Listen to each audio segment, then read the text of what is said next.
fellow South Africans, I'm addressing you this evening on a matter of great national importance. The World Health Organization has declared the coronavirus outbreak as a global pandemic. Today, as we all know, is being day one of an unprecedented event in South Africa, the start of the first ever lockdown. Food production kept going over this period. The production line was working today. We had workers in farms, in food factories, in the trucks that bring the food from the factory to the shops, and retailers were generally open. It is 25 days since South Africa began a nationwide lockdown. It has cost you much suffering and required much sacrifice on your part.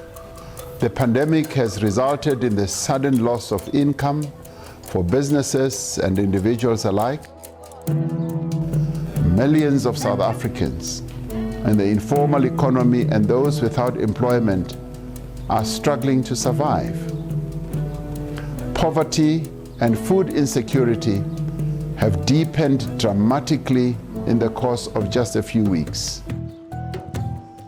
The pandemic requires an economic response that is equal to the scale of the disruption it is causing. We are announcing this evening a massive social and economic support package of 500 billion rand. To fill the immediate need, the Department of Social Development has partnered with the Solidarity Fund, NGOs in our country, and community-based organizations to distribute 250,000 food parcels across the country over the next 2 weeks.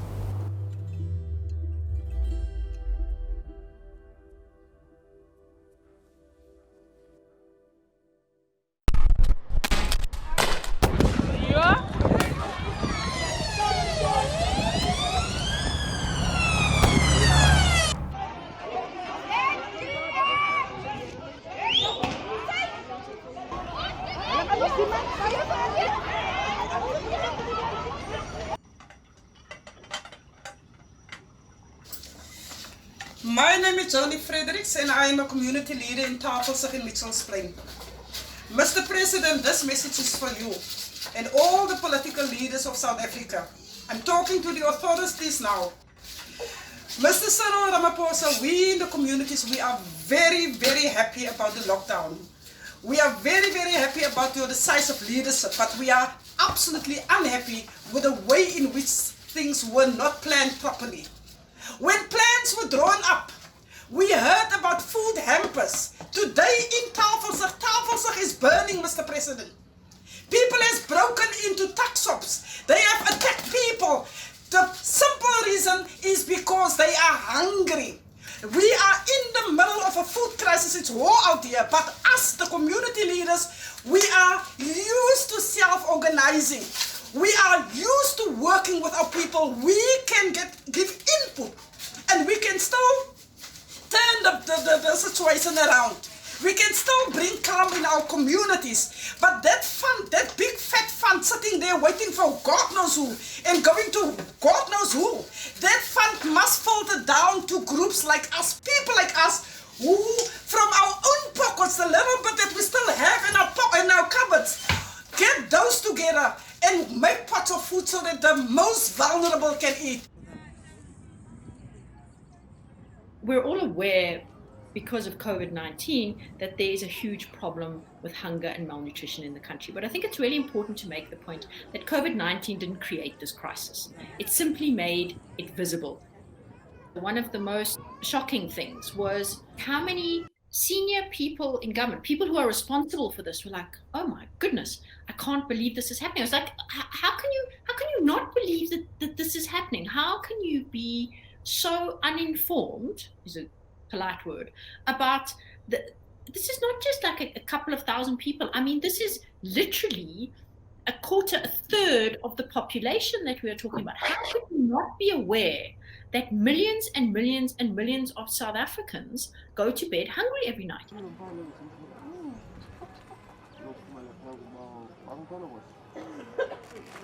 We are saying we're feeding kids starting from 5 years upward, but that didn't work for us because even from 0 months, they are coming with their sisters, others, their mothers bring them saying children are hungry. Even adults, they are coming and back, so we are hungry. We have nothing at home. Can you please give us? Unfortunately, sometimes adults, we cannot help them because we don't have. There's a lot of initiative by government, but nothing's reaching people on the ground. We now realize all the fraud and corruption that went on, so the very people that needed relief didn't get it. So civil society had to step in, or we would have had a dire problem in those communities that just have absolutely no food.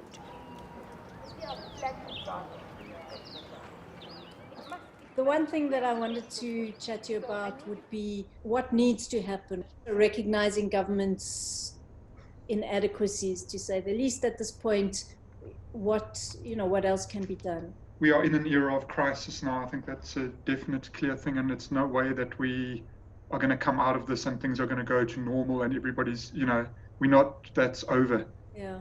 Maybe that's another aspect to this thing, which is much wider than just food systems. It's about democracy and collective action, because we're not going to have a different world as long as we've got these governments sitting on top of us the way that they are.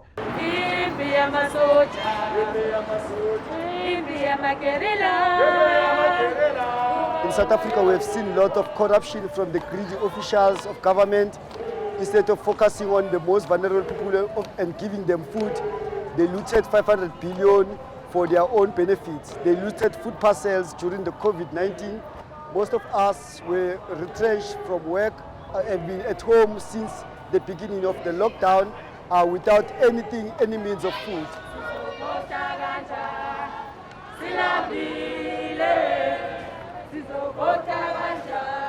The C19 People's Coalition, it's an organization of 360 civil society organizations, community-based, trade unions, etc. And we got together with the community organizing and the food security working groups, and it was really around how do we support small-scale farmers, those producers that have a whole lot of produce that they now can't supply to restaurants and hotels, etc. We then bought excess produce from them, put them into food parcels.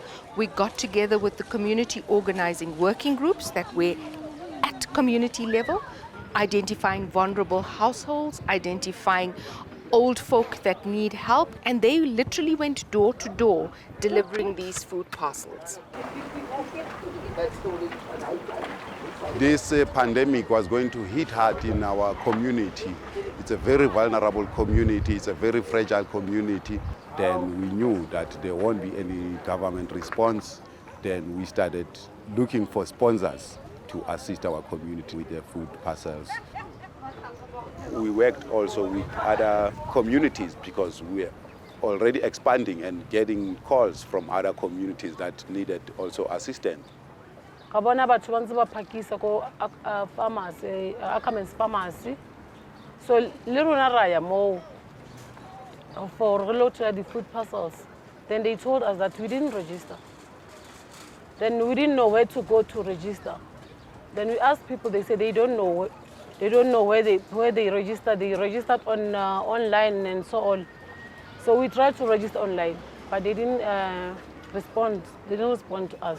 Then rabere ta mo makaus rabere batla plek rabere ntse re batla ona re ka ngodisa kae ra thola batho ba mo square camp batho ba square camp ba re jetse re tsamane le shaba general ke yana motho a thusana ka bo di food parcels. So there was no boundary for us because we knew that poverty have no boundary. So that is why our scope was extended beyond Makaus. So we thought then we need to have something that will complement those food distribution or food parcels that we're getting from different sponsors. And we needed to have something that is sustainable in terms of making sure that we can move beyond the distribution of food parcels that will come to an end at some point. People are saying, look, this isn't sustainable. How could we move beyond here? But that problem's still there. Yeah. And government isn't solving that problem and the private sector isn't solving that problem. And actually community organizations aren't either because they don't have the resources. People are still hungry. They're still out there. Just because we're not working on that anymore doesn't mean that that's not actually a real crisis for people every day. I mean, if you think of it that way, that people are in a crisis every single day of like, how do I get food today?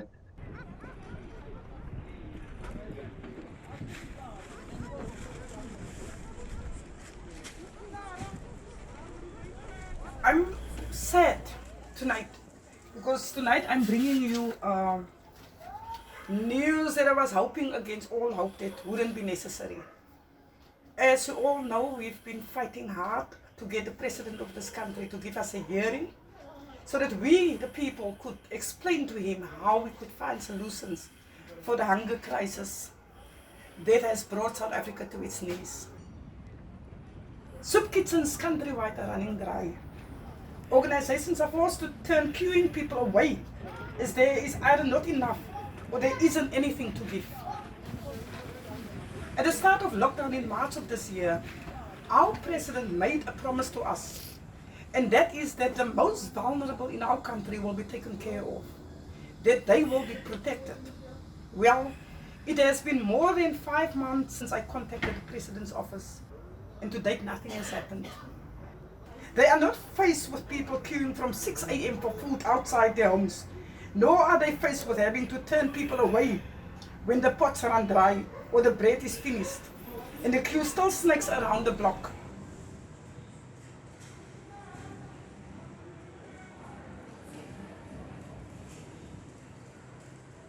Acts of charity have saved countless lives during the lockdown and will continue to do so. But essentially, what charity is it's a get-out-of-jail-free card for the state to co-opted responsibility to deliver someone's rights. Why should people have to stand in line for their constitutional rights? And we need to remember that we are one of the few countries in the world that has a constitutionally guaranteed right to food. We don't have a constitutionally guaranteed right to profit, and yet it is profit making that determines who in this country gets to eat. We are appealing to government to consider that food is a basic right. No one has to sleep without food in their stomach. We want our government to speak to the big shops like Pick and Pay, ShopRite, to say all the food that is needed, essential food, should be cheaper for people to be accessible to that. We have seen these big companies raising prices of food, and that has made life difficult for ordinary citizens. It has made life difficult for people living in South Africa because now it's expensive to even buy food. And we want to see our government taking action, a thorough action. In the 1996 Marketing of Agricultural Products Act, government signed away its right to intervene in agricultural markets, and no one really has oversight for the retail food sector. Nobody really regulates it. So because of that, the food system as system is essentially unregulated. So what we've seen is that the gap between the retail price of food and the farm gate price of food has widened considerably over the last 20 years. And farmers are getting a smaller and smaller share of the end result of food. And as food prices go up, so households can afford to eat less and less. And it's about time we said, this is not a line on a graph on the stock exchange. We're talking about people's lives.